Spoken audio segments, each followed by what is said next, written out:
Vous avez dit que Marie est demeurée vierge même dans l'enfantement. Un internaute. Vous avez dit elle est vierge pendant, avant et après. Des élucubrations. C'est quoi la virginité étant donné qu'elle a enfanté? Tout ça pour justifier que Marie est restée vierge. Point d'interrogation. Est-ce que c'est ça? Vous aussi. Jésus est né par césarienne ou bien? Un autre internaute dans la colère écrit Marie a été déviergée par la naissance de Jésus. Ça c'est la vérité. Marie a été déviergée, ça veut dire qu'elle n'est plus vierge, parce que l'enfant est sorti, donc elle n'est plus vierge. Et vous nous avez déjà expliqué qu'elle était vierge avant, pendant et après. Oui, c'est pourquoi je dis que c'est très difficile d'expliquer la théologie à des personnes qui n'ont aucune base et même aucun respect. Parce que vous voyez que certains propos sont des propos très choquants, durs, jusqu'à employer des mots qu'il ne faut pas employer sur la place publique. Ces gens-là croient au miracle. Ils savent que Jésus a transformé l'eau en vin. Alors pourquoi ne pas croire qu'une vierge peut demeurer vierge pendant l'enfantement? Ils croient que Jésus a ressuscité un homme 4 jours après. Alors qu'après 4 jours, il n'y a pas possibilité de résurrection. Je parle de Lazare. Alors pourquoi ne pas croire que Marie est demeurée vierge? Ces gens-là croient que Jésus est ressuscité d'entre les morts. Mais pourquoi ils ne croient pas que Marie est demeurée vierge? Les autres miracles de la Bible, vous croyez? Vous croyez que même l'eau de la mer Rouge s'est ouverte? Ça, les scientifiques peuvent expliquer qu'une mer s'ouvre et qu'un peuple passe à pied sec la mer Rouge et vous dites que Marie ne peut pas demeurer vierge?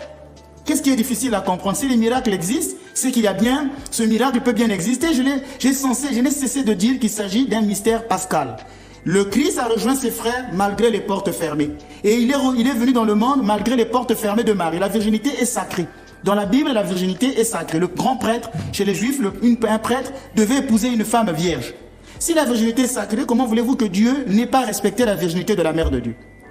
La grâce de Dieu n'abolit pas la nature. La grâce de Dieu n'abolit pas la nature. Ce que Dieu a trouvé intact, il laissera intact.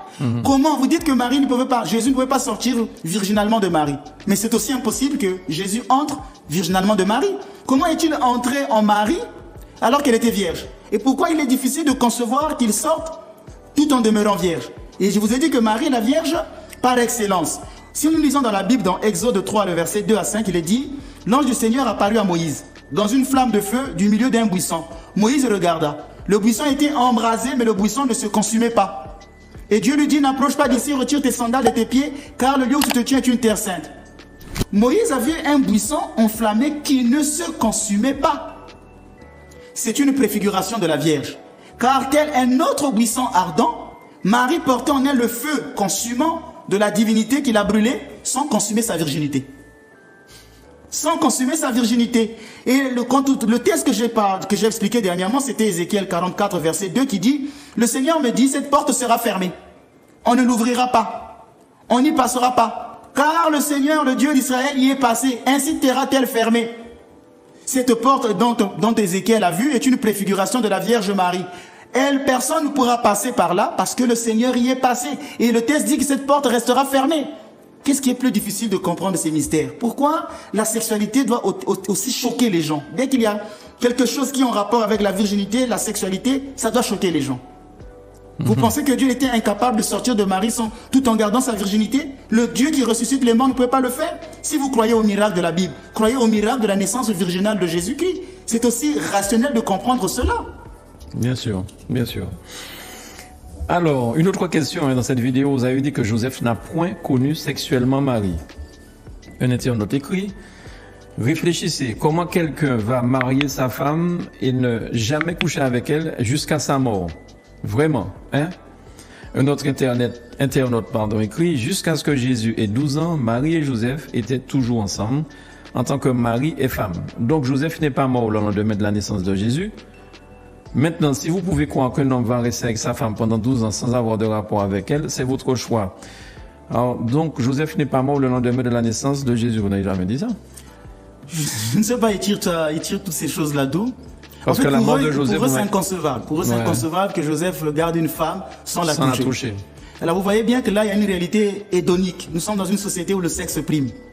Et les gens n'arrivent pas à rentrer dans un contexte spirituel. Est-ce que vous savez qu'il y a des personnes qui ont gardé la virginité jusqu'à la fin de leur vie? Il y a des moines qui sont restés en prière toute leur vie sans connaître de femme. Pour eux, donc, un homme ne peut pas s'échapper à la sexualité. Saint Antoine a passé 100 ans dans le désert. Il est parti à l'âge de 20 ans. Toute sa vie, il a gardé la virginité. Il était même tenté par le sexe, par des anges. Il a gardé sa virginité pendant 100 ans dans le désert. Est-ce qu'on a déjà vu un homme passer 100 ans dans le désert prier? C'est impossible.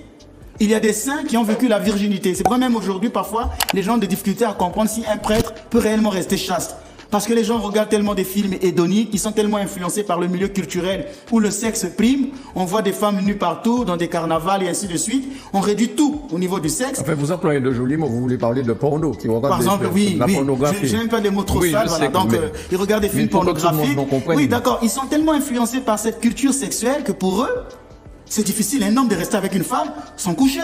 C'est la même chose que lorsque, par exemple, un prêtre entretient des relations avec une femme, des relations spirituelles. On va directement penser, certainement, ça doit sortir ensemble. Parce que nous sommes influencés par ce monde. Mais on oublie qu'ici, nous sommes dans une culture juive. Une femme se mariait pour avoir des enfants. Et nulle part dans la Bible, on nous a parlé que Joseph a eu des enfants avec Marie. Nous sommes dans une culture juive. Et c'est pourquoi je disais qu'il faut repartir dans la tradition. La tradition montre que le but, que Joseph, son but, c'était de protéger la Vierge Marie. Il savait le secret de la consécration virginale de Marie. Il connaissait ce secret. C'est pourquoi il est étonné quand il voit Marie être enceinte. Il dit, mais apparemment, il y avait un vœu de virginité qui était supposé.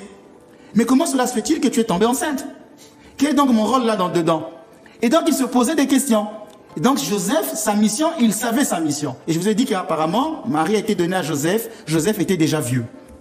Et si vous croyez au miracle de la Bible, vous pouvez croire le miracle d'un homme qui demeure chaste avec sa femme.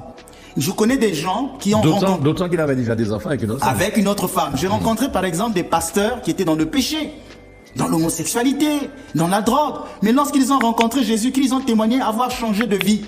Ils ont dit, je me suis converti, j'ai changé de vie. Le Seigneur m'a touché, je suis devenu une nouvelle créature en Christ. Les choses anciennes sont passées.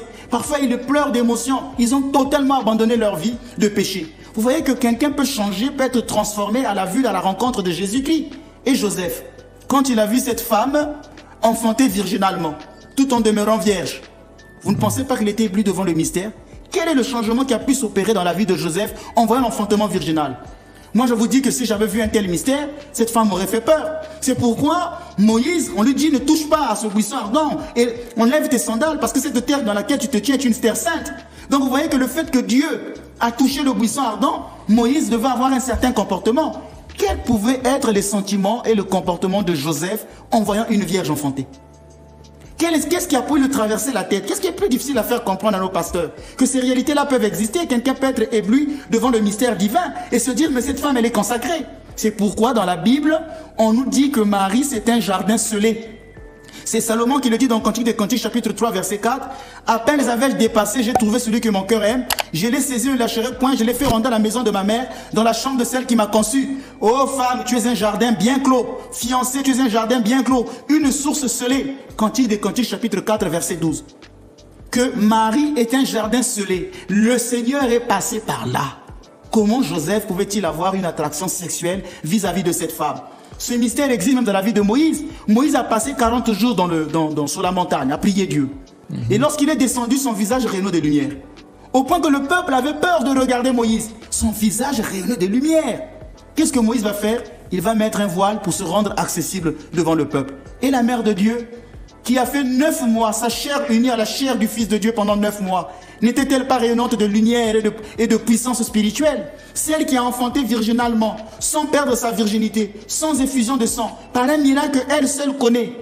Comment Joseph pouvait-il se comporter devant cette femme? Je pense que l'attraction sexuelle lui avait été ôtée, qu'il avait maintenant un regard chaste envers la mère de Dieu. Et ceci est possible puisque les mêmes pasteurs prêchent de conversion. Ils ont vu des personnes qui étaient dans le péché et qui ont changé. Si ces réalités-là existent, cette réalité pouvait exister dans la vie de Joseph. C'est pourquoi l'Ézéchiel dit que le Seigneur est passé par là et aucun autre homme ne pouvait passer par là. Joseph a gardé Marie de manière chaste. D'ailleurs, quand on dit souvent qu'ils étaient mariés, le texte grec ne le dit pas très tôt. Le texte grec, c'est emenestoumen, qui veut dire fiancé. Que Marie était fiancée à Joseph. Le mariage de Joseph et Marie, c'est vrai, la tradition en parle, mais c'est un autre mystère. C'est pourquoi je ne peux pas tout expliquer ici sur le plateau télévisé, où l'on fait un débat avec ces gens-là qui continuent de parler, ou qu'ils arrêtent de parler et se dire que nous ne connaissons pas tout. Qu'il y a des choses que l'Église garde, nous ne connaissons pas tout. Ce n'est pas le fait de venir citer des versets bibliques pour les citer qui vont dire que nous connaissons la Bible. Je vais terminer parce qu'il y a un internaute qui a écrit, mais Matthieu 1, 25. Dernièrement, j'ai répondu cette question. Que Joseph l'a connu point jusqu'à ce qu'elle eût enfanté un fils. Pour lui, le mot jusqu'à exprime que Joseph a bien connu Marie. Le dimanche passé, j'ai expliqué ce test, mais la question est revenue. Il n'y a pas de pire sourd que celui qui ne veut pas entendre. Et j'ai dit dans l'émission passée qu'il ne faut pas lire la Bible avec le français moderne. Dans le test grec, c'est le mot héos. Le mot héos, ce n'est pas de la temporalité. En français, jusqu'à exprime la temporalité. Mais le mot grec héos n'exprime aucune temporalité. Donc il fallait repartir dans le test grec. Ils ont même dit que le test dit que Marie accoucha son fils premier-né. Ça veut dire qu'après il y a eu d'autres enfants. Mais premier-né, c'est une expression biblique. C'est prototokos. Prototokos en grec, qui veut dire premier-né. C'est une expression biblique parce que le premier-né était consacré au Seigneur. On peut être le fils premier-né et être le fils unique. Premier-né ne veut pas dire absolument qu'il y aura d'autres enfants. Donc vous voyez, tout le monde vient dire des sottises, des bêtises jusqu'à insulter. On n'a pas l'humilité intellectuelle.